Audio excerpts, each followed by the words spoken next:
Good morning, good morning, good morning, good afternoon, good evening, whenever you're watching this. I hope you have or had an amazing day today. Today's case is a little bit infuriating.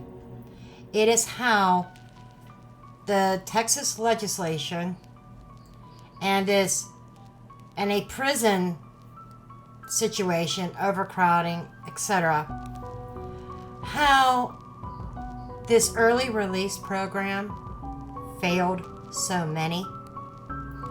And the case that we're going to talk about today goes way back into the 1980s. We're in for a ride, honey. We're talking about the story of Jerry McFadden.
And before we get into today's video, let me just remind you that this video is for education and entertainment purposes only.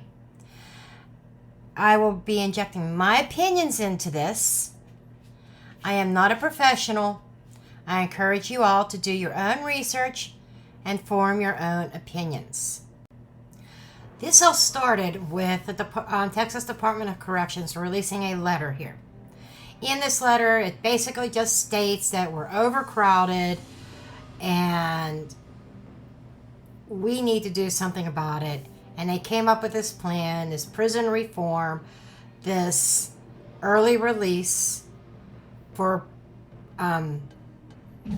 inmates who may have been on good behavior, following the rules, not showing any kind of aggression towards anybody. How this all came about was back in the 1970s. The prisons were, what was the percentage? Like over 94% capacity. Pretty much getting really, really full.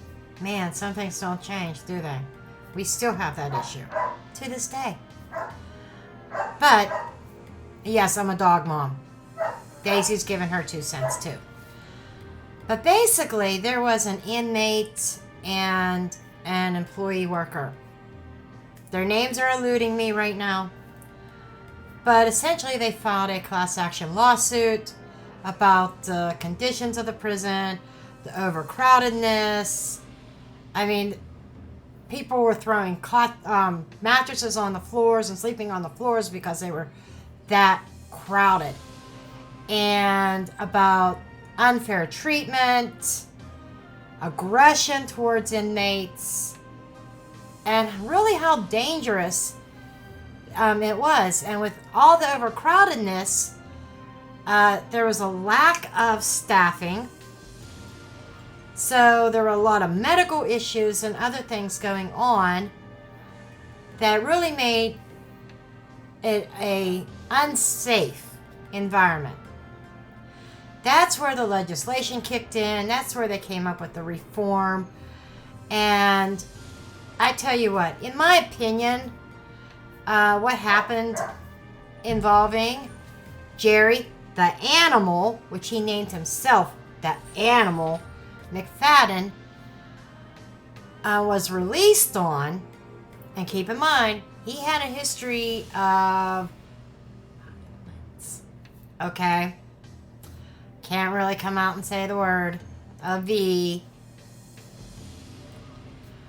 towards other human beings, harming other human beings, particularly women. Like, he liked the R word, to do that to them. Just saying. But the way that this was written, it's like almost anybody could get released. Prisoners were only serving like a fraction of their time. I think McFadden's case, he served 5 years or just under 5 years of a 15-year sentence. And so what was happening are these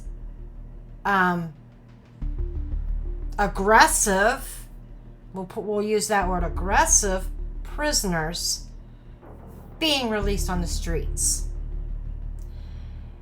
Now, I think that may have changed. I know, like in other states, for early release, you can't have any aggressive, I don't want YouTube to strike me, crimes. Had to be non-aggressive, like traffic tickets or something like that.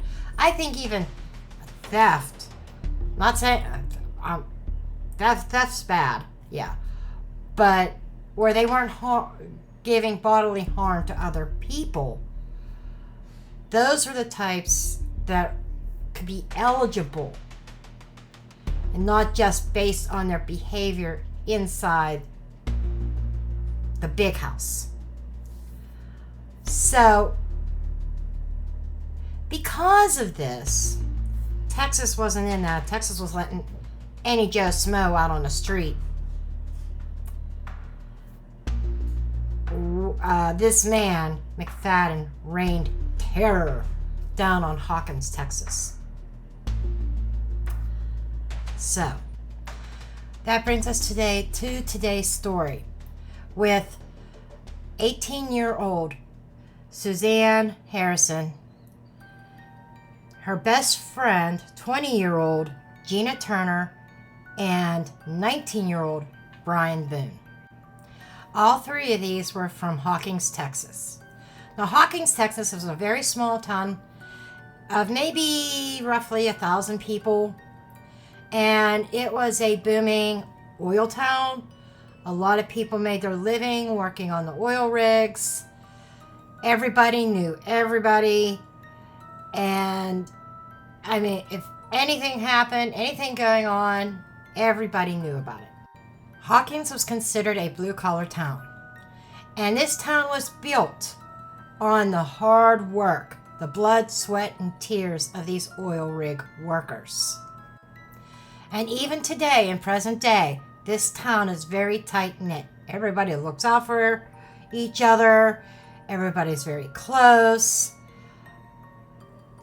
In fact, in this town, they considered it so safe, people didn't feel the need to lock their doors, lock their cars. They could leave cash out in their cars or any personal belongings, purses, book bags, anything. And nobody would touch it. So it was considered an extremely safe community. Now, Suzanne, she was a single child. She had no siblings. But she was really well liked, very popular. She was a cheerleader. She went to church faithfully. And she had aspirations of going to college to be a school teacher. Her best friend Gina was also very well liked. Gina was even valedictorian of her class. She was described as being very gifted, very intelligent, she took school seriously, and she was also popular and well liked as well. And she was going to college to be a nurse. And Brian had just graduated from Hawkins High School. He was very athletic. He was part of the football team. He was an above average student. And he was nicknamed as Handsome Brian. All three of these children people, young adults, Suzanne, Gina, and Brian. They were very close. They were tight-knit. They were besties, okay? And there was a place in Hawkins that was the local beach. It was called The Point. And this is where a lot of the teenagers and young adults like to hang out. Now, this beach seemed to be a very safe place for the teenagers and young adults to hang out. The parents of these youngins, they didn't think twice. They didn't have a care in the world when they knew that their child was going to the point to hang out. Now, this brings us to May 4th, 1986. Gina and Suzanne decided that they wanted to go and hang out at the point. And they had these plans of meeting up with Brian there. They were having a great time, laying out, soaking up the rays, swimming in the water. Everything seemed to be going well. Until some unknown person, some stranger in town, happened to be walking towards them.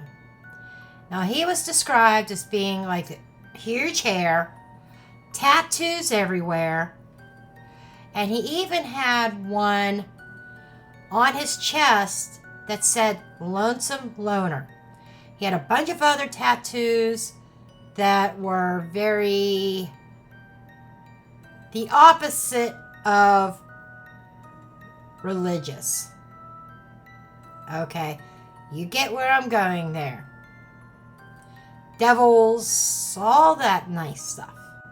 So moving forward on the timeline, later that night, I believe it was roughly around 10 p.m., the kids never returned home. And this was very, very odd, because these three these three young adults, I'll call them young adults, okay, because they were all 18 or older, 18, 19, and 20. They were always known to be very responsible. They followed the rules. If they were told to be home at 9 p.m. or whatever, they were home. And when they didn't show up, everybody started to worry. And the parents set out to try to locate them. And when they went out and they went down to the lake to go searching, Brian's truck was still there. It was a blue Ford Bronco. And Gina and Suzanne's personal belongings, their purses and stuff, was still in the truck untouched. It was at this time where the parents had finally decided, okay, it's time to go to the police. It's time to file missing persons report on all three of them. The very next day, there was a worker at Farnwell State Park.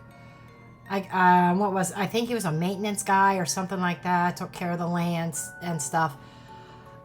He come across Suzanne. And she was unclothed. And nearby were her clothes, panties, everything. However, those undergarments and a pair of shorts that was there as well didn't belong to Suzanne, they belonged to Gina. But Gina was nowhere in sight, and neither was Brian. So authorities searched that whole area very thoroughly. And days of searching did not produce Gina and Brian. It's like, and the families are beside themselves at this point. But they didn't give up. But after 5 days, Gina and Brian's bodies were found just outside of Ore City in a canal, and it was about 40 miles away from Hawkins. according to the medical examiner, Suzanne had a lot of bruising. They figured she was hit several times in the face, and there was bodily fluids, we'll say, and that'll come in later. But there was I guess the cause of her passing was, or method was,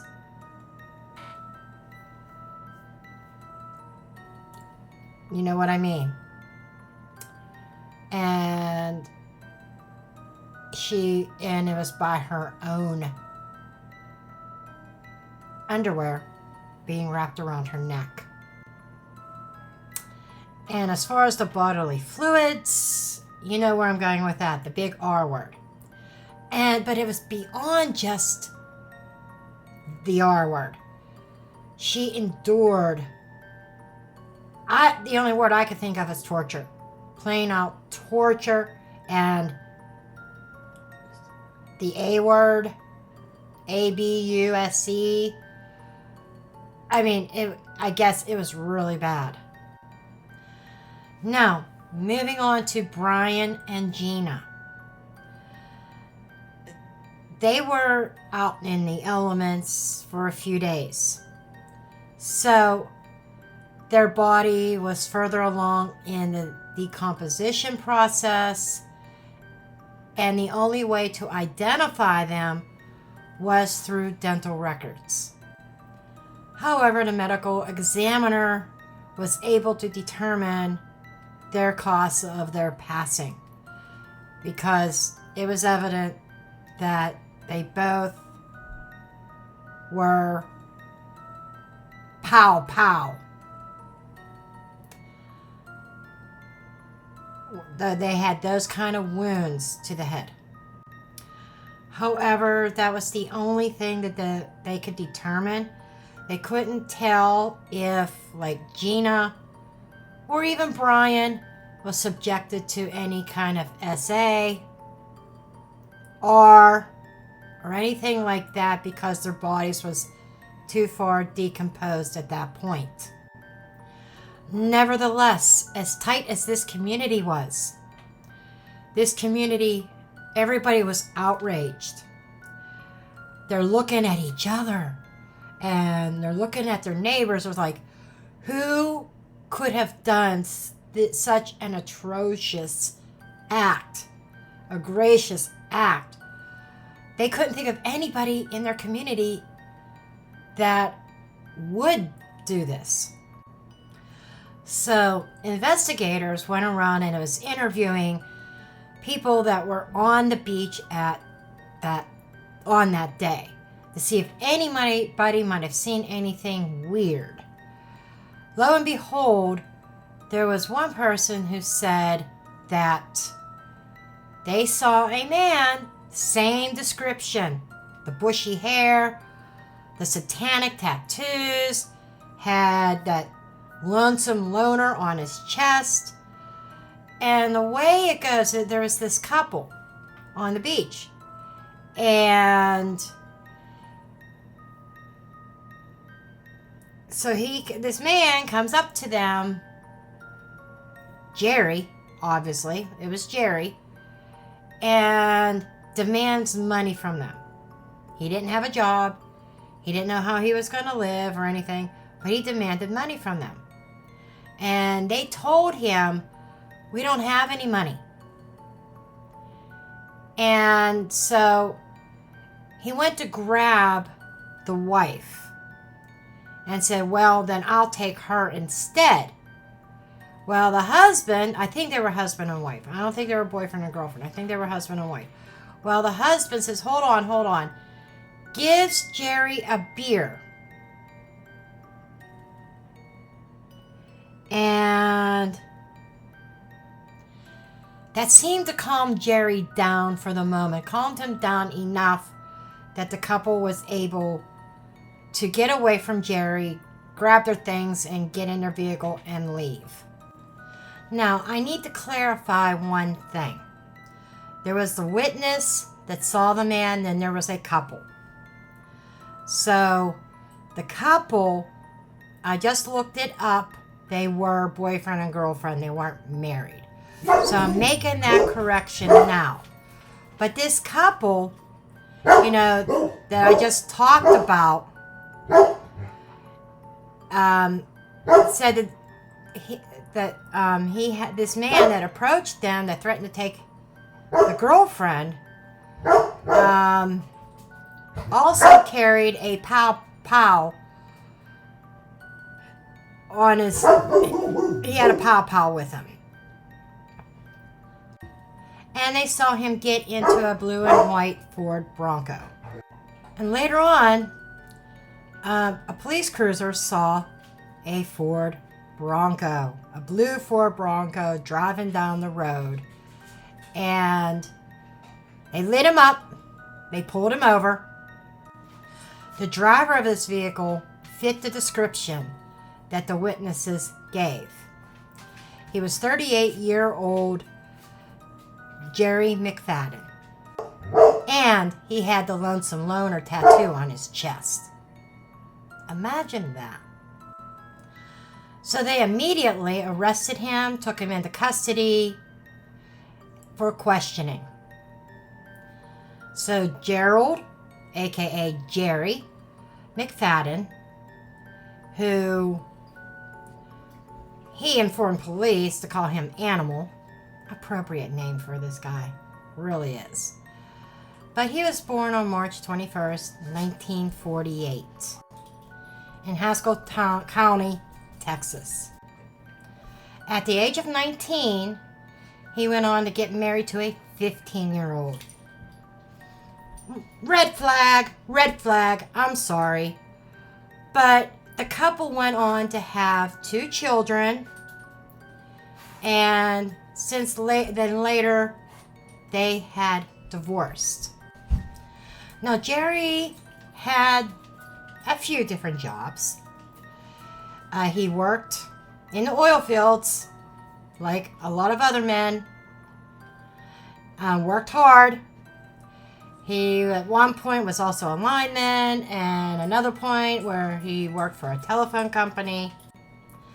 Now, during the interrogation process, Jerry did admit to running into that couple, but he said he was joking with them. The pow was a toy pow, wasn't real. He was really not going to do any harm to them. So, when investigators ran a background check on Jerry, they found out that just a year prior, Jerry was put on for parole. Now, that's why I started this video about the prison reform, early release, even of violent criminals. Okay? And he was and he was actually put on parole for the second time. This was his second release. Hello.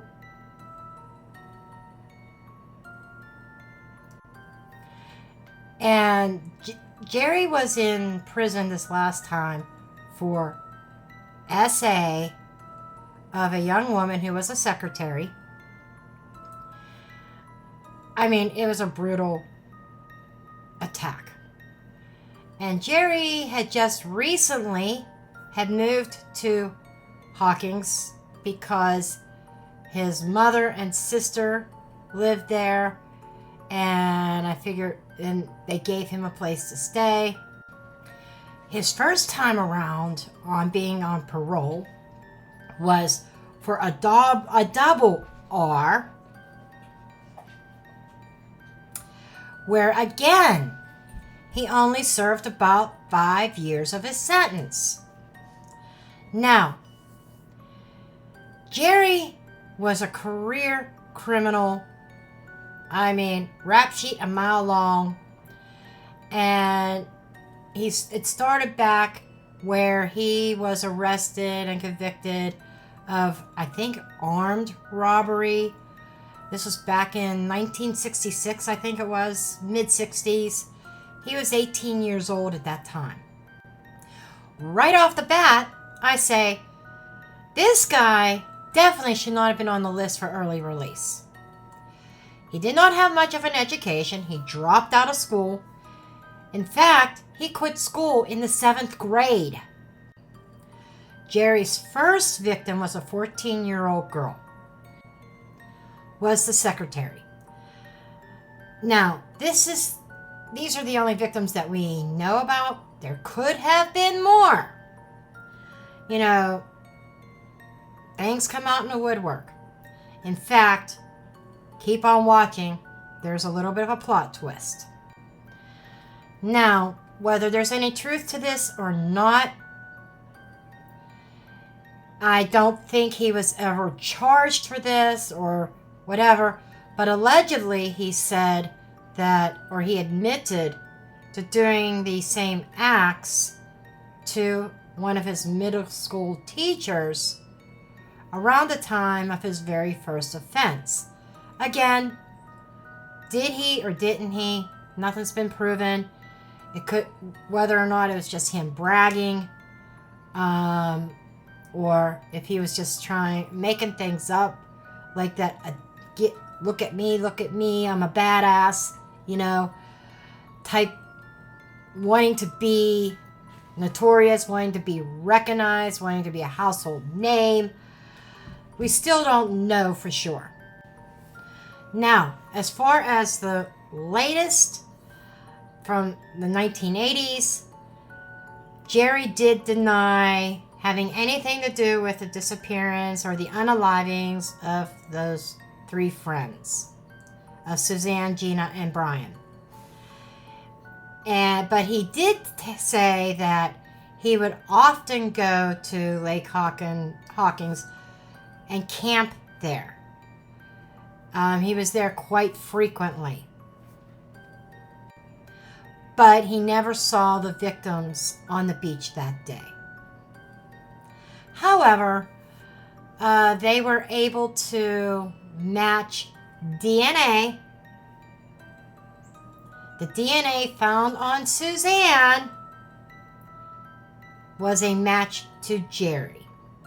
So hence he ended up going forward and being charged for the R and unaliving of Suzanne. But there was not enough evidence to charge him for Brian and Gina. That is sad. But back then, DNA and everything was not that advanced.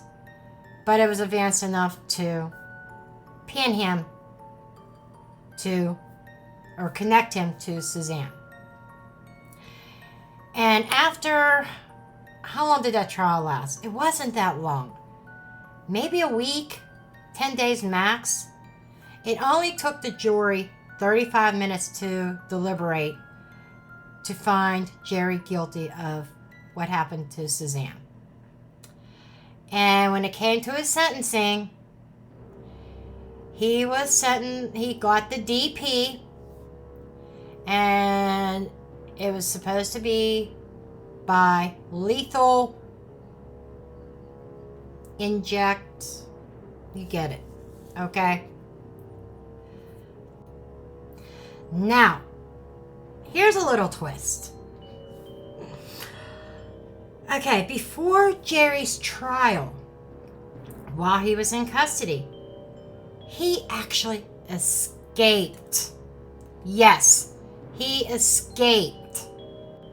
How Jerry pulled this off is he took, on July 6th, 1986, he took a female dispatcher hostage, and he used her as a human shield. He forced this dispatcher into her vehicle, and they took off. Now, this was a hot Texas day. And those of you in Texas, you know what I'm talking about. You know how hot it gets in the summer. But this heat was a blessing in a way, because it caused the car to heat up and break down. So there's his car on the side of the road. So then he takes her and forces her and him to jump onto a train, onto a boxcar on a train. This poor young woman, I could only imagine what was going on in her mind.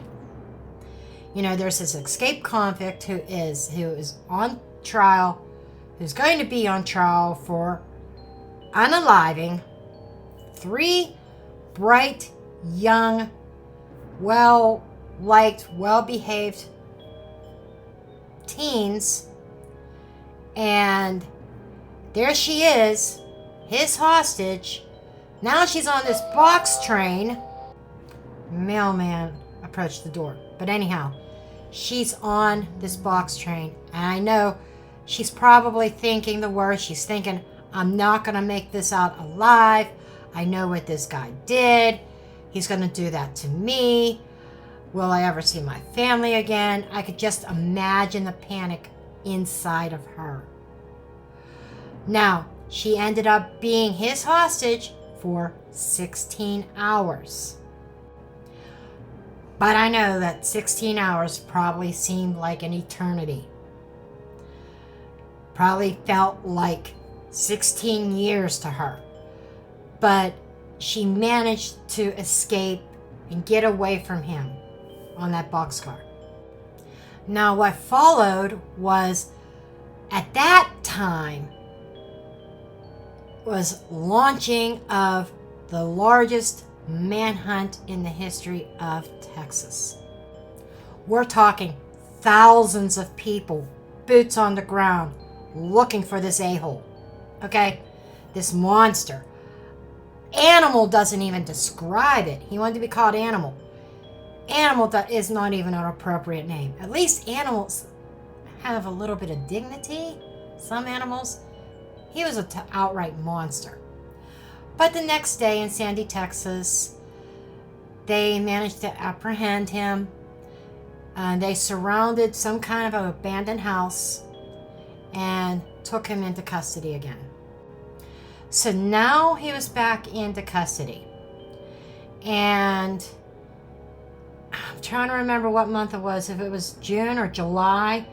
But June or July of 1987 was when his trial began.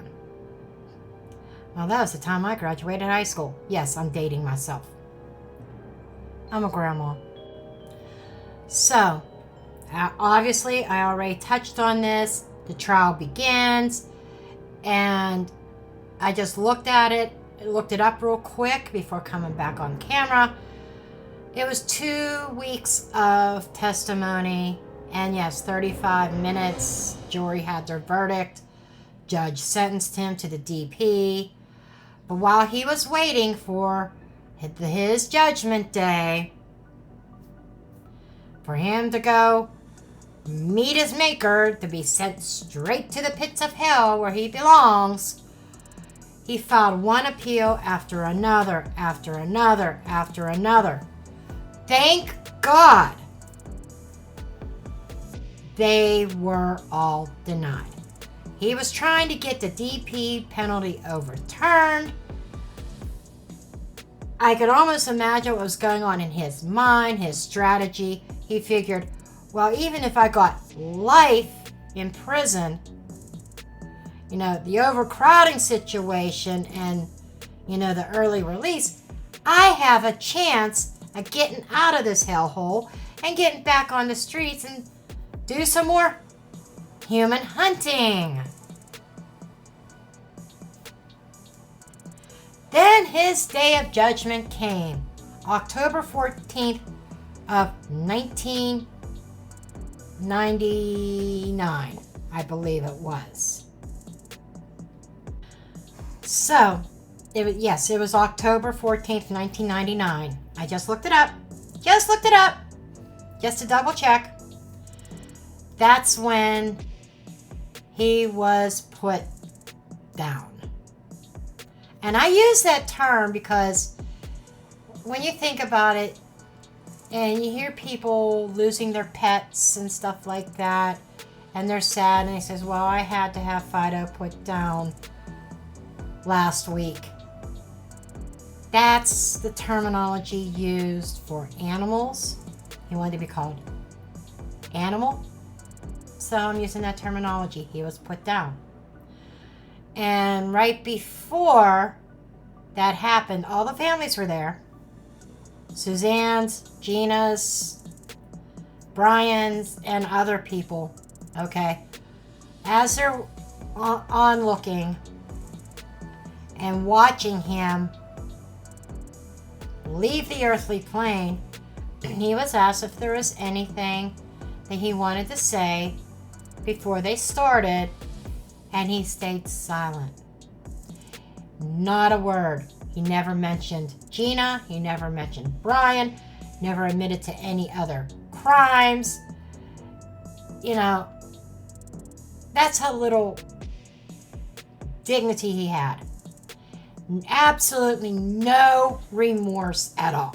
You know, the right thing to do would have been to say, I'm sorry, I'm a monster, I did these things, and yes, I am guilty of Gina and Brian as well. I did them too. But no. Silence. Complete silence. Now, everybody thought that this was it for Jerry. Put this behind. He's never going to be heard from again or heard about. But it's not. This is where the plot twist comes in that I mentioned at the beginning of this video. Jerry's DNA in 2019 was matched up to a cold case out of Portland, Oregon. In the summer of 1979, 20-year-old Anna Marie Lavaca, I hope I pronounced that correctly, was found in her apartment by her sister Rose, unalive. She too was AR'd, okay, and unalived by an alarm clock cord. At the time, she was engaged to be married very soon.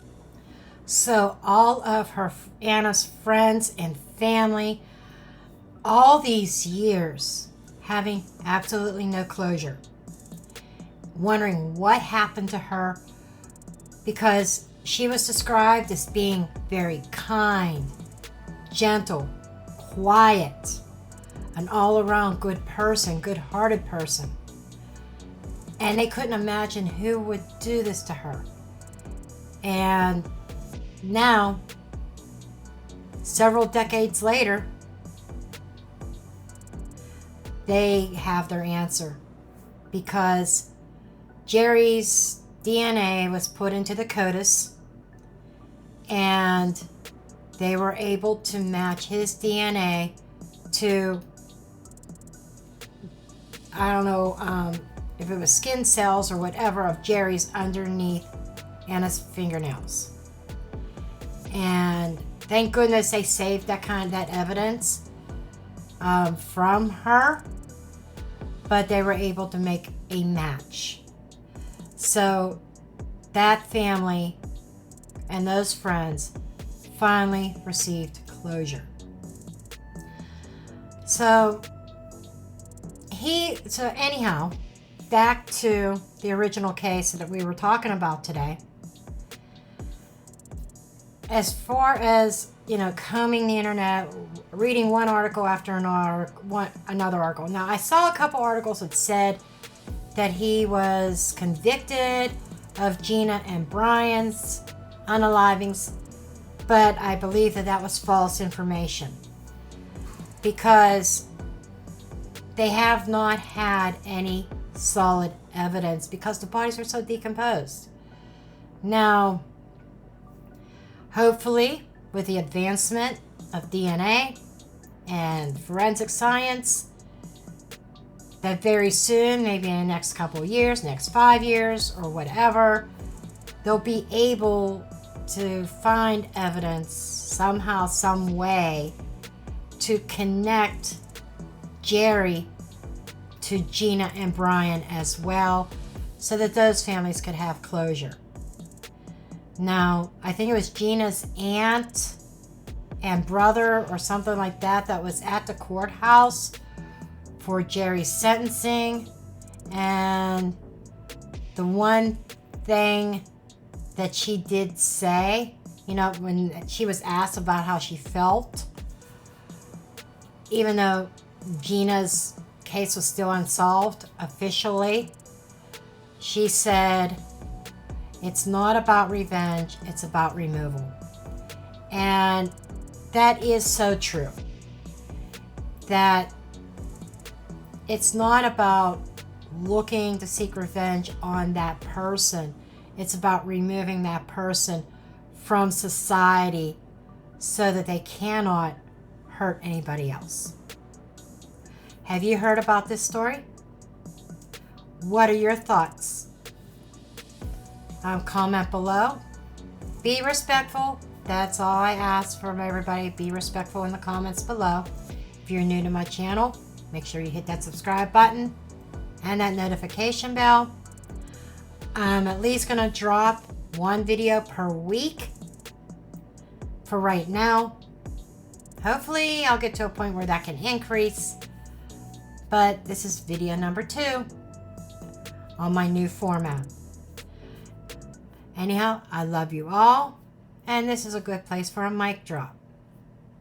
And I will see you next time.